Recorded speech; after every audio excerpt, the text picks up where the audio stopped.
नमस्कार, मैं हूं दीपाली राणा। आप देख रहे हैं सीएनबीसी आवाज। बात करेंगे कमोडिटीज की आज के सेशन में, और ढेर सारा एक्शन कमोडिटीज में लगातार बना हुआ है और खास तौर से हमने मंदी की तरफ रुझान देखा है, स्पेशली जो नॉन एग्री कमोडिटीज हैं। तो आज शो में हम किस पर फोकस करेंगे आपको बता देते हैं। बातचीत होगी कच्चे तेल की। क्या कोरोना के बढ़ते केसेस जो चाइना में लॉकडाउन हुआ है उससे क्रूड की डिमांड पर कुछ असर होगा, क्योंकि एक रिएक्शन हमने देखा एमसीएक्स पर 7,000 के नीचे भाव फिसले, लेकिन उसके बाद एक रिकवरी आते हुए देखिए। तो क्या चाल रहेगी कच्चे तेल की, इस पर बातचीत करेंगे। साथ ही बेस मेटल्स, जहां पर कल धुलाई हो रही थी, आज थोड़ी तेजी लौटती हुई दिखाई दी है। तो बेस मेटल्स में भी क्या ये उछाल फिर से बिकवाली का मौका है या फिर नहीं, इस पर बातचीत करेंगे। और बातचीत करेंगे बारिश की, मौसम की और खास तौर से सोइंग के नंबर्स की, क्योंकि आईएमडी ने कहा है कि सितंबर में बारिश अच्छी रह सकती है। तो इन तमाम मुद्दों पर बातचीत करने के लिए हमारे साथ स्मृति कमोडिटीज की सीईओ और एमडी रूपा मेहता हैं, एमिरेट्स एनबीडी के डायरेक्टर धर्मेश भाटिया हैं, और साथ ही हमारे साथ एग्रीकल्चर सेक्रेटरी सिराज हुसैन भी आगे शो में मौजूद रहेंगे। आप सभी का स्वागत है। तो पहले तो कच्चे तेल से शुरुआत कर लेते हैं। हमने कच्चे तेल में दबाव आते हुए देखा और एमसीएक्स पर तो कल प्राइसेस 7,000 के नीचे भी स्लिप हो गए थे। कई सारे फैक्टर्स है जो इस समय कच्चे तेल पर अपना असर डाल रहे हैं। चीन में लॉकडाउन, कोरोना के बढ़ते केसेस, चीन से डिमांड कम होगी ये आशंका, इसके अलावा अमेरिका में भी मांग में गिरावट की आशंका बनी हुई है, फेड की सख्ती इंटरेस्ट रेट को लेकर, और साथ ही जो अपकमिंग मीटिंग है ओपेक देशों की, वहां पे प्रोडक्शन कट हो सकता है। अब इम्पोर्टेंट ये है कि इन तमाम ट्रिगर्स पर क्या ऑलरेडी रिएक्शन कच्चा तेल दिखा चुका है या कुछ और भी रिएक्शन बाकी है। धर्मेश, पहले तो आप बताइए कौन से फैक्टर्स आपके लिए फिलहाल कच्चे तेल के लिए सबसे इंपॉर्टेंट हैं जो प्राइसेस को ड्राइव करेंगे। नहीं, कच्चे तेल की बात करें तो कच्चा तेल फंडामेंटली काफी जुगलबंदी में फंसा हुआ है ओपेक और नॉन ओपेक देशों के बीच में। और तीसरी इसकी जो मेन फैक्टर्स है वो है डॉलर इंडेक्स। अगर आप डॉलर देखिए ऑलमोस्ट 108 109 के तरफ पहुंच चुका है। इस कारणवश आप देखिए कि जो बायरिंग कमोडिटी है ये इसकी एक्सपेंसिव काफी बढ़ जाती है और बायर्स कम हो जाते हैं। प्लस लॉकडाउन का असर आ रहा है, चाइना में स्लोडाउन की बात चल रही है। अगर तीसरी बात देखें तो समर डिमांड कम हो चुकी है, समर डिमांड ऑलमोस्ट खत्म हो गई, सारे देशों में स्कूल स्टार्ट हो चुके हैं, तो डिमांड कंजम्पशन कम हो जाएगी। अब रही डोमेस्टिक मार्केट की बात, तो मैं एक्सपेक्ट करता हूँ कि रुपए के फर्मनेस के कारण, क्योंकि अगर कच्चा तेल नीचे आता है तो रुपया थोड़ा फर्म होता है, और वही हुआ है, ऑलमोस्ट 75 पैसे की तेजी आपको रुपए में देखने मिली है। तो इस कारणवश आप देखिए पूरी ओवरऑल बास्केट की तरफ मंदी की माहौल देखने मिल रही है। मैं निवेशकों को रेकमेंड करूंगा, एक बेस कमोडिटी है, अगर कभी भी डॉलर इंडेक्स बढ़ता है तो कमोडिटी मार्केट में मंदी आनी जरूरी है, और यही हो रहा है। सारे के सारे कमोडिटी मार्केट रेड बॉक्स में आ चुके हैं। इनफैक्ट पिछले हफ्ते भी मैंने कहा था कि कच्चे तेल में आप बिकवाली करें 7,000 के स्तर देखने मिलेंगे, और ऑलमोस्ट वहां से 300 रुपए की गिरावट देखने मिली है। मैं एक्सपेक्ट करता हूँ कि गिरावट जारी रहेगी, स्पेशली अक्टूबर एक्सपायरी तक आप 6,800 से लेके 6,500 के स्तर भी देख सकते हैं। अंतरराष्ट्रीय मार्केट की बात करें तो मैं एक्सपेक्ट करता हूं कि $83 WTI में आने की संभावना काफी हाई है। तो मैं रेकमेंड करूंगा निवेशकों को कि आप उछाले बिकवाली करें। आज की जो उछाल है वो कंप्लीटली एक शॉर्ट कवरिंग है। 10% की फॉल पूरे हफ्ते में देखने मिली है। कहीं ना कहीं शुक्रवार को आप शॉर्ट कवरिंग देख सकते हो, और वही असर हुआ है। ये एक शॉर्ट कवरिंग है और यहाँ पे बुल ट्रैप हो जाएंगे सब। तो उछाले पे बिकवाली करिए। 6,800 से लेके 6,500 तक के टारगेट के लिए आप एमसीएक्स में बिकवाली करके चल सकते हैं कच्चे तेल में। ठीक है, तो उछाल पर बेचने की ही सलाह है। नीचे की तरफ 6800 6500 तक के लेवल्स जो हैं वो लाइकली हैं। ये नियर टर्म के हिसाब से स्ट्रैटेजी बताई गई है। अच्छा रूपा, नेचुरल गैस पर आपकी राय क्या है? यहाँ हमने एक स्पर्ट देखा, लगातार तेजी देखी, अब थोड़ी सी प्रॉफिट टेकिंग है, लेकिन मौजूदा लेवल्स के आसपास अब नेचुरल गैस कंसोलिडेट या रेंज में कारोबार करते हुए दिख रहा है। क्या व्यू है इन स्तरों से? देखिए अभी जो नेचुरल गैस आज इंट्राडे की अगर बात करें तो थोड़ा सा प्रेशर में है मार्केट, और ऑलरेडी हम देख चुके हैं 1% से ज्यादा टूट चुका है। तो यहाँ पर 728 के आसपास एक बार बाइंग वापस से लग रहा है कि इनिशिएट हो सकती है। आज इंट्राडे में 4 से 5 रुपए का भी और लग रहा है कि फर्स्ट हाफ में गिरावट बढ़ सकता है। ओवरऑल देखा जाए तो नेचुरल गैस का ट्रेंड पॉजिटिव है, अभी भी मार्केट पॉजिटिव साइड में ही है। और अगर 728 के नीचे भी स्लिप करता है तो मैक्सिमम डाउनसाइड हम देख रहे हैं कि 720 718 के आसपास कंसोलिडेट हो सकता है, और ऊपर में 740 से 42 तक का टारगेट है अभी इमीडिएट। और उसके बाद अगर सस्टेनेबिलिटी आती है तो अगेन 760 से 780 तक ऊपर जा सकता है। ट्रेंड पॉजिटिव है, बाय ऑन डिप की स्ट्रेटेजी रखिए, जब भी करेक्शन आए उसमें खरीदारी करके चला जा सकता है। धर्मेश, आप तो हमेशा से नेचुरल गैस पर बुलिश रहे हैं, अभी भी खरीदारी का व्यू है, और अगर हाँ तो आपके टारगेट्स क्या हैं? देखिए, नेचुरल गैस काफी चंचल कमोडिटी है। फंडामेंटली ये कंप्लीटली डिमांड सप्लाई के डिस्टरप्शन के कारण इतनी तेजी देखने मिली है। पिछले साल ये $1.5 की कमोडिटी ऑलमोस्ट $9 पे आ चुकी है। मैं एक्सपेक्ट करता हूँ कि तेजी बरकरार रहेगी। एक ही कारण है, सप्लाई। अगर आप देखिए यूरोपियन मार्केट में जो मेजर सप्लाई रीजन है वो है रूस। अगर रूस ने अपनी सप्लाई कट करके रखी है, इस कारणवश इतनी तेजी आई है, और ठंडी के माहौल में ये तेजी और आ सकती है। तो मैं निवेशकों को रेकमेंड करूंगा कि ये कमोडिटी में मंदी ना करे, बट इसमें स्टॉप लॉस मेंटेन करके प्रॉफिट बुकिंग हमेशा करिए। मैं रेकमेंड करूंगा कि ये कमोडिटी 725 730 का काफी अच्छा लेवल है, यहाँ पे बाइंग करके चल सकते हैं, बट स्टिक स्टॉप लॉस 700 का मेंटेन करे। अपसाइड 760 से लेके 775 तक के लेवल्स के लिए आप यहाँ पे बाइंग करके चल सकते हैं। ये ऐसी कमोडिटी है जो 1 महीने पहले एक्सपायर होती है, तो अक्टूबर की कमर सितंबर में होगी, और नवंबर की कमोडिटी जो होती है एक्सपायरी वो अक्टूबर में होगी। तो मैं रेकमेंड करूंगा नवंबर कॉन्ट्रैक्ट में हाथ लगाइए, जो अक्टूबर में एक्सपायर होगा। आपको अच्छा मुनाफा मिल सकता है, क्योंकि एक्सपायरी के कारण मार्केट में और सडन स्पाइक आएगा, और ये 800 850 तक के लेवल्स भी दिखा सकती है। ओके 800 850 तक के लेवल्स भी पॉसिबल हैं नेचुरल गैस में। और हाँ, चंचल कमोडिटी तो है ये, जिस तरीके के मूव्स देती है और जिस तरीके का मूव्स इसने पिछले 6 महीने में खास तौर से दिए हैं वो काफ़ी अलग रहे हैं। लेकिन चलिए सोने चांदी की बात कर लेते हैं। आज तो थोड़ी सुस्ती देखने को मिल रही है। धर्मेश, आप ही से मैं इनफैक्ट पूछना चाहूँगी, कल हम चर्चा कर भी रहे थे कुछ मेहमानों से, 49,500 का जिक्र अब शुरू हो चुका है, और ये स्तर कोई बहुत दूर है भी नहीं आइडियली देखें तो। अब बताइए क्या व्यू है आपका नियर टर्म में सोने पर, और दिवाली तक कहाँ देख रहे हैं? देखिए, सोने की बात करें तो अभी जैसे ही गणपति खत्म हो जाएगी तो श्राद्ध स्टार्ट हो जाएगा। इंडियन मार्केट में श्राद्ध में कोई भी नई चीज होती नहीं है। फिर दिवाली और नवरात्रि होगी, तब वो टाइम पे शायद दिवाली सीजन में बाइंग स्टार्ट हो जाएगी, फेस्टिव सीजन स्टार्ट हो जाएगा, मैरिज सीजन होगा। तो करंटली मैं एक्सपेक्ट करता हूँ कि इंडियन मार्केट में थोड़ी सी दमांड रह सकती है। बायर्स हट गए हैं मार्केट में, प्लस अगेन डॉलर इतनी तेजी से बढ़ा है कि कमोडिटी मार्केट में काफी प्रेशर है। और अब देखिए इंटरेस्ट रेट बढ़ने की बात आ रही है। आज के तारीख में ऑलमोस्ट 3% के ऊपर 10 ईयर यील्ड आ चुके हैं। एक्सपेक्ट करिए कि 25 से 50 पैसे की और तेजी 10 ईयर यील्ड में आने की गुंजाइश है, क्योंकि फेड ऑलमोस्ट 75 पैसे बढ़ा रहा है। तो अगर ये होता है तो 4% फिक्स डिपॉजिट्स में मार्केट में आ जाएंगे डॉलर में। तो safe haven buying fix deposit या गवर्नमेंट G-Secs बॉन्ड आ जाएंगे, तो गोल्ड से मुनाफा वसूली होगी और पैसे वहां पे शिफ्ट हो जाएंगे। तो ये एक साइकिल है। एक्सपेक्ट करिए कि गोल्ड में और मंदी आ सकती है। आज अगेन एक शॉर्ट कवरिंग है, और प्राइस अराउंड 48,800 से लेके 48,000 तक के लेवल्स भी आपको आने की गुंजाइश है। मैं एक्सपेक्ट करता हूँ इंटरनेशनल मार्केट में $1,650 पर ये अच्छा लेवल होगा फिर से निवेश करने का। बट करंटली स्पेकुलेटर्स इसमें मिकॉली करके चल सकते हैं। $20 से $25 डाउनफॉल है यहाँ से इंटरनेशनल मार्केट में, और डोमेस्टिक मार्केट में ₹1,000 की गिरावट आपको करंट लेवल से देखने मिल सकती है। तो 49,000 के लेवल्स एक्सपेक्टेड हैं। इन लेवल्स का तो इनफैक्ट कल भी जिक्र किया था कई एक्सपर्ट्स ने। तो खरीदारी के मौके हैं लेकिन लॉन्ग टर्म के लिए, फिर चाहे वो आपको ज्वेलरी की खरीदारी करनी हो या इन्वेस्टमेंट्स करनी हो। अच्छा रूपा, सिल्वर पर क्या राय है आपकी? देखिए सिल्वर में भी अभी थोड़ा सा करेक्शन और बढ़ता हुआ दिखाई दे सकता है, जिस तरीके से हम गोल्ड के ऊपर भी दबाव आते हुए देख रहे हैं। नो डाउट जो अभी स्थिति बनती हुई दिखाई दे रही है और जिस तरीके से डॉलर में मूवमेंट आ रहा है, डेफिनेटली उसका इम्पैक्ट जो है मेटल्स के ऊपर भी आता हुआ दिखाई दे रहा है, और इसकी वजह से गोल्ड भी नीचे है और सिल्वर भी नीचे है। आज शॉर्ट कवरिंग के चलते थोड़ा सा पॉजिटिव मोमेंटम बनता हुआ जरूर दिखाई दे रहा है। आज इंट्राडे में हो सकता है कि 52,600 से लेकर 52,800 तक अपसाइड देखने को मिले, लेकिन स्टिल वही बाय ऑन डिप की स्ट्रैटेजी रखें, थोड़ा सा वेट एंड वॉच कीजिए। अगर नीचे मिलते हैं लेवल 50,000 के अराउंड, तो वहां पर एक अच्छा बाइंग हो सकता है, जो कि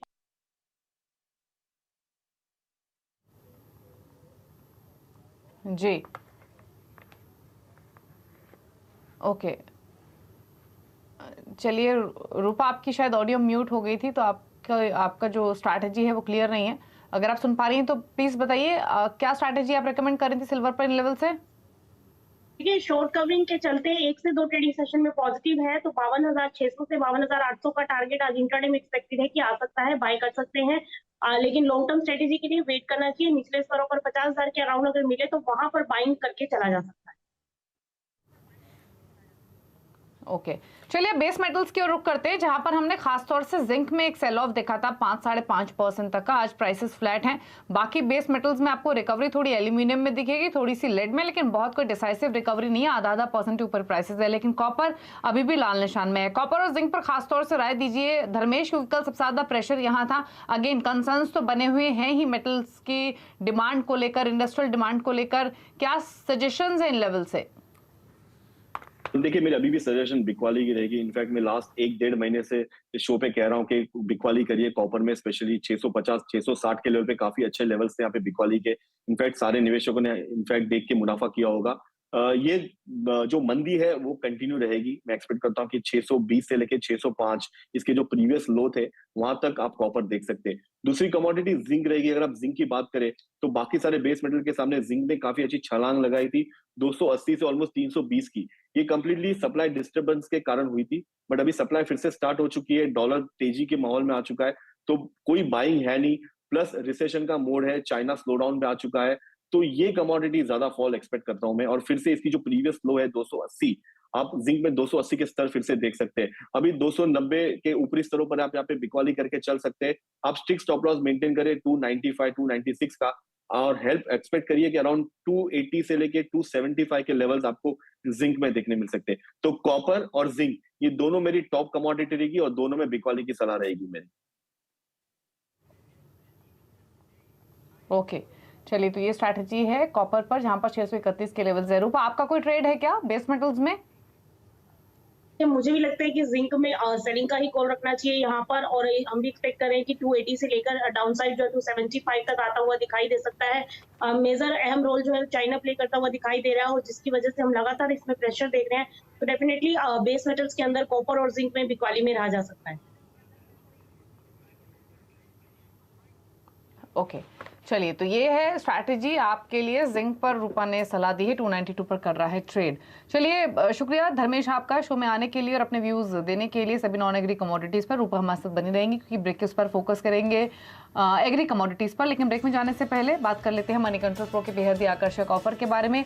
मनी कंट्रोल अगस्त में फाइनेंशियल आजादी का उत्सव मना रहा है और इस खास मौके पर लेकर आया है फाइनेंशियल फ्रीडम ऑफर, जिसके तहत मनी कंट्रोल प्रो का सब्सक्रिप्शन आप नेट जीरो कॉस्ट या यूं कहे मुफ्त में पा सकते हैं। अब इसके लिए रोजाना ₹1 की दर से मनी कंट्रोल प्रो का सब्सक्रिप्शन लेना है। सब्सक्रिप्शन के साथ आपको हमारे ब्रांड पार्टनर की ओर से मिलेंगे ₹1500 के आकर्षक वाउचर्स। इसीलिए देर ना करें, मनी कंट्रोल ऐप या वेबसाइट पर जाएं और इस धमाकेदार ऑफर का फायदा उठाएं।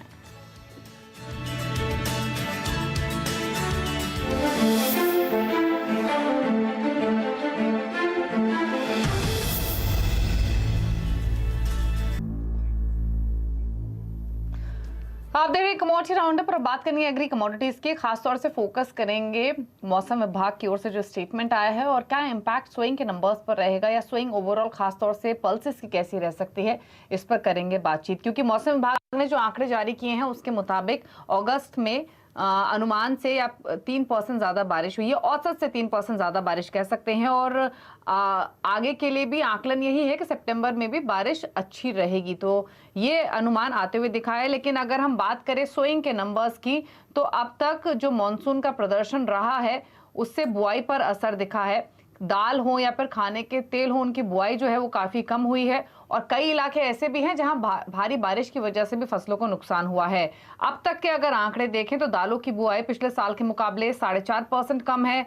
पिछले साल के मुकाबले तुअर की बुआई 5.5% घटी है। उड़द मूंग की बुआई भी 4% से ज्यादा घटी है। वहीं अगर खरीफ तिलहन की बात करें तो बुआई 13% कमजोर रही है पिछले साल के मुकाबले, और कई फसलों के तो सरकार ने आंकड़े भी बुआई के जारी नहीं किए हैं। अब इन्हीं पर बातचीत करने के लिए हमारे साथ मिस्टर सिराज हुसैन मौजूद हैं, जो कि एक्स एग्रीकल्चर सेक्रेटरी हैं। सिराज जी नमस्कार, स्वागत है आपका। तो पहले तो ये बताइए, अब तक के जो सोइंग के नंबर्स हैं वो पिछले साल के मुकाबले तो हल्के लग रहे हैं। आईएमडी ने जो कहा है कि सितंबर में बारिश अच्छी रहेगी, कैसे देखते हैं आप, टर्न आउट हो सकते हैं सोइंग के नंबर्स? देखिए, सोइंग के नंबर्स पे तो बहुत ज्यादा फर्क सितंबर की बारिश से नहीं पड़ेगा, क्योंकि खरीफ की सोइंग तो तकरीबन पूरी हो चुकी है, बल्कि अब तो फसल मैच्योरिटी की तरफ है। और सोइंग के नंबर्स से भी हम इसलिए गाइड नहीं हो सकते कि बहुत सारे रीजन्स ऐसे हैं जहां सोइंग हुई है, समय पर हुई है, थोड़ा डिलेड हुई है, लेकिन ज्यादा बारिश की वजह से फसल को नुकसान हुआ है या कम बारिश की वजह से फसल को नुकसान हुआ है। खास तौर से उत्तर प्रदेश में बारिश काफी कम हुई है। आप देखिए, पश्चिमी उत्तर प्रदेश में सिर्फ 308 मिलीमीटर बारिश हुई है और पूर्वी उत्तर प्रदेश में भी सिर्फ 350 मिलीमीटर हुई है, जो कि धान की फसल के लिए जितनी बारिश रिक्वायर्ड है उससे काफी कम है। जी बिल्कुल। तो फिर एक चीज बताइए सिराज जी, अगर दो चीजें हैं अब आगे जाते हुए देखें तो एक तरफ तो डिमांड जो उम्मीद है बढ़ेगी, दूसरी तरफ ये कि ऑलरेडी जो सोइंग के नंबर्स हैं वो पिछले साल के मुकाबले कम हैं। कीमतें देखेंगे तो सभी दालों के जो प्राइसेस है उसमें हमने पिछले एक महीने में 5 से 10 रुपए की भी बढ़ोतरी होती हुई देखी है। तो इम्पोर्टेंट ये है कि अब इन सोइंग के नंबर्स के साथ, बढ़ती डिमांड के साथ प्राइसेस किस डायरेक्शन में देख रहे हैं आप जाते हुए? देखिए, ये तो क्लियर है कि दलहन के प्राइसेस बढ़ने की उम्मीद है और गवर्नमेंट ने उसमें स्टेप्स भी लिए हैं। इंपोर्ट ड्यूटी वगैरह के स्टेप्स गवर्नमेंट ऑलरेडी कम कर चुकी है और ग्लोबली ये उम्मीद की जा रही है कि दूसरे कंट्रीज से जो दालों का इंपोर्ट होता है वो बढ़ेगा, खासतौर से ऑस्ट्रेलिया और कनाडा से। इसी के साथ साथ जो हमारी सबसे बड़ी फसल है चावल की, उसके बारे में कल मैंने श्वेता सैनी के साथ प्रिंट में आर्टिकल लिखा है कि उम्मीद हम ये करते हैं कि अगर 10% लॉस है प्रोडक्शन का या 15% लॉस है, तो जितनी क्वांटिटी 22 मिलियन टन हमने पिछले साल एक्सपोर्ट करी थी, उससे राइस के एक्सपोर्ट काफी कम रहने की उम्मीद है। ओके। अच्छा, वहीं अगर हम खाने के तेलों की बात करें तो यहाँ भी बुआई के नंबर्स के हिसाब से देखें तो बारिश की चाल जिस तरीके की रही है उसके कारण हमने खरीफ तिलहन की बुआई का रकबा भी घटते हुए देखा है। और अगर हम भाव की बात करें तो यहाँ पर पिछले एक महीने में दाम कम हुए हैं, 2 से 5 रुपए तक दाम घटे हैं। कई कंपनियों ने दाम 2 बार पास ऑन भी किए हैं कंज्यूमर्स को, वेरियस गवर्नमेंट स्टेप्स लेने के बाद। अब यहाँ पर डिमांड और प्राइसेस का ट्रेंड कैसा देख रहे हैं अगर एडिबल ऑयल्स की बात करें, कंसीडरिंग जिस तरीके के सोइंग नंबर्स है? फेस्टिवल डिमांड बढ़ते हुए देखेंगे, जैसे जैसे अभी दशहरा है, उसके बाद दिवाली है, फिर क्रिसमस है, तो अभी काफी फेस्टिवल आने हैं अगले 3 महीने में, तो इसलिए डिमांड बढ़ेगी। लेकिन एक अच्छी खबर यह है कि ग्लोबली एडिबल ऑयल के प्राइसेस घटे हैं, खासतौर से पाम ऑयल के प्राइसेस घटे हैं। इंडोनेशिया वगैरह में, मलेशिया ने जो बैन शुरू में लगाया था जब यूक्रेन की वॉर शुरू हुई थी, वो हटा लिया है। तो ज्यादा फिक्र की बात मैं समझता हूँ, इन्फ्लेशन से भी ज्यादा फिक्र की बात हमें ये है कि जो किसान अपनी फसल पूरी नहीं ले पा रहे हैं, उनकी इनकम किस तरह से इफेक्ट होगी। जाहिर है उनकी इनकम मुतासिर होगी, और उनकी इनकम मुतासिर होगी तो उनकी स्पेंडिंग पावर कम हो जाएगी और उससे रूरल डिमांड घटेगी। ये इनफैक्ट इंपॉर्टेंट पॉइंट है, रूरल डिमांड का और फार्मर्स के डिस्पोजेबल इनकम का, वो बहुत इंपॉर्टेंट मुद्दा है और जो कि सिराज जी ने उठाया। लेकिन एक प्राइसेस पे व्यू रूपा का भी ले लेते हैं। रूपा, पहले तो खाने के तेलों की बात कर लेते हैं। ग्लोबली क्योंकि प्राइसेस कम हुए हैं, गवर्नमेंट ने भी वेरियस मेजर्स लिए हैं जिसके कारण हमने प्राइसेस कम होते हुए देखे हैं। अब यहाँ से फेस्टिव डिमांड को ध्यान में रखते हुए, जो मैंने सिराज जी से पूछा, सोइंग नंबर्स को ध्यान में रखते हुए प्राइसेस का आप क्या ट्रेंड देख रही हैं? देखिए, प्राइसेस अभी डाउनसाइड ट्रेंड में ही है और जिस तरीके से गवर्नमेंट काफी इनिशिएटिव ले रही है कि प्राइसेस जो है वो सभी कमोडिटीज के कंट्रोल में रहे, चाहे वो पल्सेस हो या एडिबल ऑयल हो। तो अभी का जो फेस्टिव सीजन का एक डिमांड जरूर एक पिकअप हो सकता है, लेकिन प्राइसेस कहीं ना कहीं स्टेबल रहेंगे। कोई बहुत ज्यादा फिलहाल तेजी में हमें जाते हुए दिखाई नहीं दे रहे, जैसा कि हम मंडियों में भी देख रहे हैं। अभी सोयाबीन काफी नीचे आया है, सरसों के तेल के प्राइसेस भी नीचे आ चुके हैं। थोड़ा बहुत स्टेबल हो सकता है मार्केट ऊपरी स्तरों पर, लेकिन बहुत ज्यादा यहाँ से फिलहाल अब कोई तेजी बनती हुई दिखाई नहीं दे रही है। तो हमें लगता है कि त्योहारी सीजन की डिमांड अगर पिकअप भी होती है तो प्राइसेस जो है यहीं आसपास रहेंगे, कोई बहुत ज्यादा मूवमेंट एक्सपेक्टेड नहीं है। इनफैक्ट मैं ऑयल पैक में एक सोया ऑयल सोयाबीन पर राय लेना चाहती हूँ, क्योंकि यहाँ पर हमने काफ़ी एक्सपर्ट से बात की पिछले कुछ दिनों में। उनका कहना यह है कि इस कमोडिटी की चाल थोड़ी सी डिफरेंट रह सकती है बाकी एडिबल ऑयल पैक से। सिराज जी, आपका व्यू क्या है सोयाबीन, सोया ऑयल, इस कमोडिटी पर? देखिए, सोयाबीन में बदकिस्मती से कुछ एरियाज में ज्यादा बारिश से क्रॉप इफेक्ट हुई है और पिछले साल के मुकाबले में भी हम देख रहे हैं कि प्राइसेस बेहतरी की तरफ बढ़ने की मैं उम्मीद कर सकता हूं, क्योंकि थोड़ा सा प्रोडक्शन लॉस होगा सोयाबीन में। लेकिन कुल मिला के मैं समझता हूं कि सोयाबीन के प्राइसेस अब इस लेवल से गिरने की उम्मीद मैं नहीं करता हूं। बिल्कुल। तो सोयाबीन, सोया ऑयल के प्राइसेस की जो चाल है वो थोड़ी सी अलग रह सकती है। तो चलिए, ये तो सोइंग के नंबर्स की और बारिश कैसी रह सकती है सितंबर में या फिर कैसा इम्पैक्ट सोइंग पर हो सकता है उस पर ही। शुक्रिया सिराज जी आपका शो में आने के लिए और अपनी राय देने के लिए। किस तरीके के ट्रेंड रह सकते हैं स्पेशली एडिबल ऑयल्स के और पल्सेस के। लेकिन रूपा से बात कर लेते हैं बाकी कमोडिटीज़ पर। रूपा, अगर एग्री कमोडिटीज़ को देखेंगे तो हमने कल ग्वार पैक में एक अच्छी तेज़ी आते हुए देखी थी। इसके अलावा कल हमने जो बाकी स्पाइसेस की पॉकेट है उसमें कोरिएंडर में स्ट्रेंथ आते हुए देखी थी। आज के अगर आप ट्रेंड देखेंगे तो धनिये में, जीरे में थोड़ी खरीदारी है, लेकिन बाकी तमाम कमोडिटीज लाल निशान में ट्रेड कर रही हैं। तो पहले तो जीरा और कोरिएंडर पर राय दीजिए, क्योंकि जीरा रिकॉर्ड हाइस के आसपास ही है, कोरिएंडर में भी पिछले 2 दिनों में खरीदारी आई है, डिमांड फेस्टिव बढ़ेगी, उसका फायदा होगा। क्या सजेशन प्राइसेस को लेकर? देखिए स्पाइसेस में नो डाउट अभी पॉजिटिव रहेगा मार्केट, और जिस तरीके से जीरे में सबसे अच्छा मूव आ चुका है, यहाँ पर इन लेवल्स के ऊपर फ्रेश बाइंग थोड़ा रिस्की भी रहता है, क्योंकि काफी ऊपर है, मार्केट ऑलरेडी ट्रेड कर रहा है, लेकिन ट्रेंड अभी भी पॉजिटिव है। प्रोडक्शन काफी कम बताया जा रहा है, और यहाँ से हमें लगता है कि फेस्टिव सीजन में डिमांड के चलते जीरा 26,000 के ऊपर निकल सकता है वायदा के अंदर, तो काफी पॉजिटिव है। अभी थोड़ा बहुत करेक्शन मिले तो वहां पर शॉर्ट टर्म के अंदर बाइंग पोजीशन बनाया जा सकता है, ट्रेंड पॉजिटिव रहेगा। और जहां तक धनिये की बात है, धनिये में काफी स्टेबिलिटी के बाद अब एक बार फिर से मूव आता हुआ दिखाई दिया है और खरीदारी लौटी है, तो यहाँ पर नेक्स्ट मंथ का कॉन्ट्रैक्ट एक्सपेक्ट करें कि 12,400 से लेकर 12,600 तक ऊपर एक बार जाता हुआ दिखाई दे सकता है। और आगे फर्दर फेस्टिवल सीजन का मूव आता है तो हमें एक्सपेक्टेड है कि हो सकता है कि धनिये के अंदर 13,000 तक का भी स्तर देखने को मिले, काफी पॉजिटिव लग रहा है यहाँ से। और थर्ड जो हल्दी हम देख रहे हैं वो काफी प्रेशर में है, अच्छा प्रोडक्शन बताया जा रहा है, क्वालिटी थोड़ा बहुत कहीं ना कहीं कुछ एक मंडियों में इशू आ रहा है, लेकिन ओवरऑल हल्दी का ट्रेंड अभी थोड़ा बहुत और डाउनसाइड में जा सकता है। 7,000 के अराउंड जो है हल्दी थोड़ा स्टेबलाइज हो सकता है, तो अगर वहां पर स्टेबल होता है तो फर्दर लॉन्ग टर्म आप इसमें पोजीशन बना सकते हैं बाइंग की, लेकिन शॉर्ट टर्म में थोड़ा बहुत प्रेशर 100 से 150 पॉइंट का बना रहेगा। तो ओवरऑल पैक की बात करें मसालों में तो धनिया और जीरा ये 2 कमोडिटी ऐसी हैं आगे फेस्टिव सीजन में एक अच्छा मुनाफा देती हुई दिखाई दे सकती है। ओके, ठीक है, तो ये स्ट्रैटेजी आपको मिली है स्पाइसेस की पैक पर। जीरा स्ट्रेंथ दिखा रहा है आज के सेशन में। शुक्रिया रूपा आपका सभी कमोडिटीज पर अपनी राय देने के लिए। तो इसी के साथ कमोडिटी राउंड अप में तो इतना ही। ब्रेक के उस पर आप देखिए फ्यूचर एक्सप्रेस। नमस्कार।